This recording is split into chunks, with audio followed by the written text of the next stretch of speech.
Hey everyone, it's Tyler back with another video. This week I'm breaking down why speed endurance is so important, and I'm going to give you a workout showing how you can train it.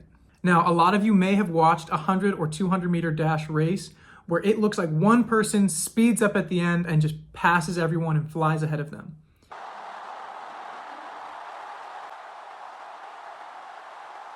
It might look like they're speeding up. Really what's happening is that they're slowing down less. Once you hit your max speed during the race, all you can do from that point on is slow down. And that's natural, that's normal.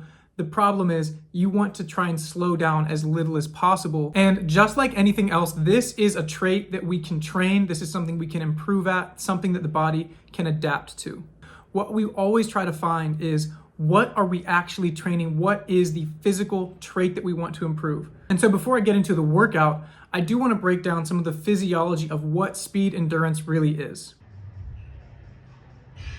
Now, a lot of times when we think of endurance, we think of aerobic endurance. We think of people that can run forever and not get tired. Speed endurance isn't about how long you can run at any given pace. It's about how long you can hold your max speed or very nearly your max speed. So when we think of aerobic endurance, we think of the heart's ability to pump blood, we think of the lungs' ability to exchange oxygen, but speed endurance is a little bit different. There's two things that are really going to limit your speed endurance. One is your body's ability to produce energy quickly, so this is your anaerobic or not aerobic energy systems, and this is not only all kinds of glycolytic enzymes, but also your body's ability to produce and clear lactate. Those are really important. And on the other side, you have your sprint ability.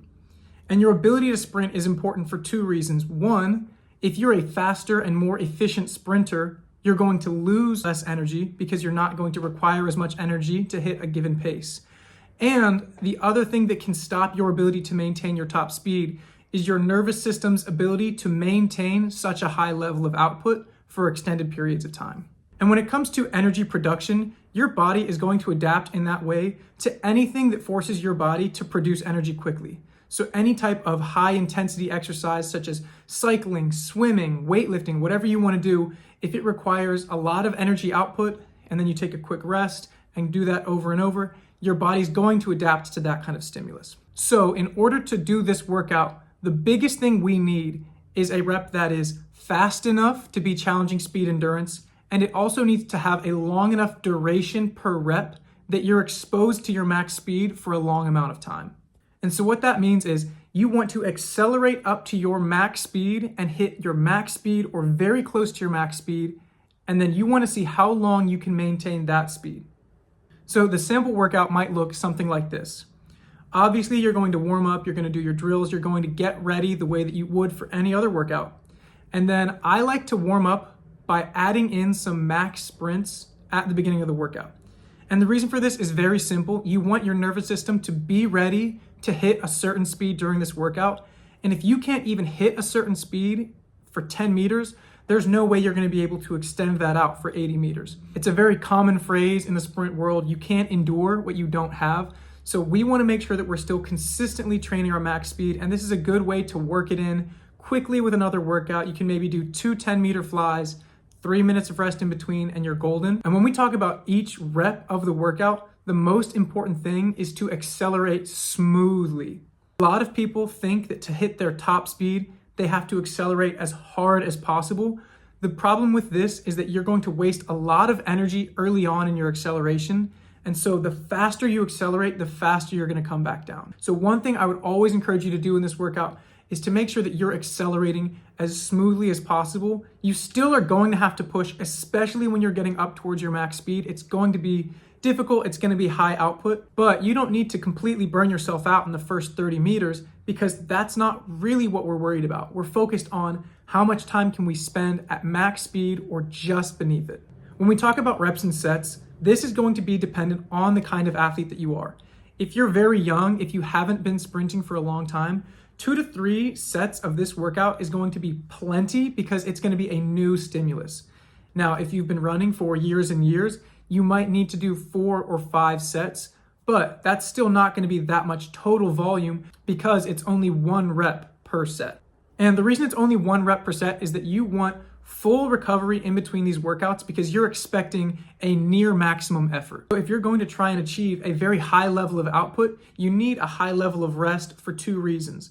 One is energy production. You need to have not only ATP recharged, but also having the waste products cleared out. You need to have all the lactate and hydrogen ions out of your blood so that you don't run the first 40 meters and realize that you're about to throw up. And so this is why the general guideline is 1 minute of rest for every 10 meters you spend at top speed.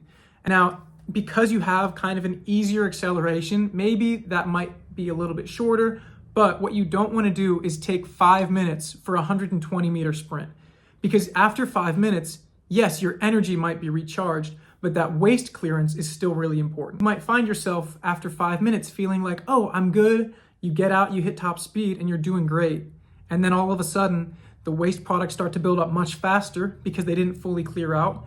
And all of a sudden, you've kind of blown one of the reps. You're not getting as much out of it as you could. And so you want to make sure that you're giving a good solid output. And so if you're going to do that, don't shortchange yourself on the rest. Now, one thing that I haven't covered is rep distance. And there's a reason that I didn't talk about this right away. For me, I like to treat the accelerations similar to doing flying sprints. So maybe 30 to 40 meters to really build up speed. And once I'm at my max speed, I want to hold on until I'm at 85 to 90% of my max speed. Stopping at 85 to 90% of your max speed might be a little bit difficult if you're outside. It's hard to measure your instant speed at that very moment if you're not on a treadmill.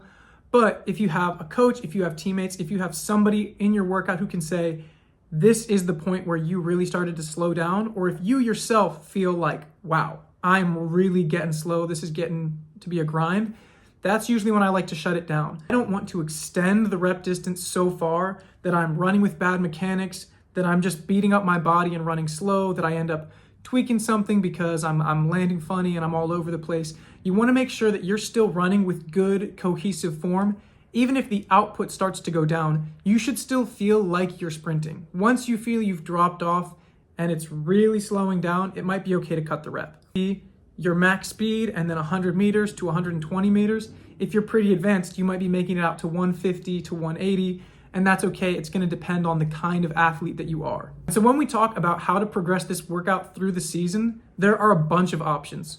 One way that you can improve this workout throughout the season is to run it faster. If you're continuously hitting faster and faster top speeds, that's going to make a huge difference in this workout if you're running it at 21 miles an hour compared to 18. Another way that you can progress this workout is to maintain your speed for longer. If you drop off after 100 meters 1 week, and 2 weeks later you come back and you make it to 120 meters before you drop off, you've improved substantially because of the workout. That's the kind of thing we're trying to measure. One thing that I don't recommend is adding a ton of volume into this workout. Because your workload is going to add up and take a toll throughout the season, I don't recommend adding volume into this workout. That's an adjustment that I might make from year to year, but throughout the season, I really want to improve the quality of the workout and not just add on more reps unnecessarily. And if you're looking around and looking at workouts online, a term you might see also is special endurance. This is somewhat related to speed endurance, but really it's much longer. It's a kind of speed that you can maintain out through maybe 250, 300 meters. And it doesn't have to do entirely with energy production, but it also has to do with your ability to withstand not only lactate, but also the hydrogen ions that come with it. Special endurance is the workouts that are really going to give you that burning feeling, that I'm going to throw up type of experience.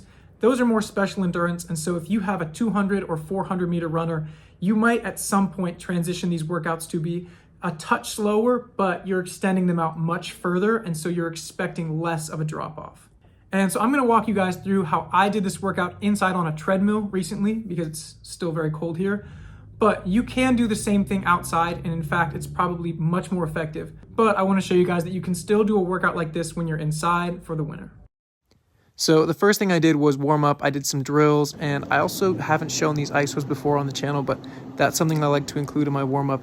And then I get into max speed. I want to make sure that I'm able to hit a pretty decent max speed. And those accelerations are pretty hard. So when I get to the working rep like this, I know that that acceleration is going to be a lot easier. And so when I'm here at close to my max speed, it's definitely a lot easier to hang on because I haven't accelerated as hard. And this guy was just mesmerized watching this set. And you can see there, right as I drop below that 85%-ish threshold, I just back off and let the rep be over. I'm not fighting to get a certain amount of distance. I think one of the worst things you can do for this workout is tell yourself, I need to make it to 200 meters, because you might not be building in good habits when you do that. So here, I run it basically until the wheels fall off, and then I back it off. And then I finish up with some weight room and some plyometric work, and that's the workout. As always, thank you guys for watching. If you like this video, go ahead and subscribe, because I'm always posting more content like this. Have a good week.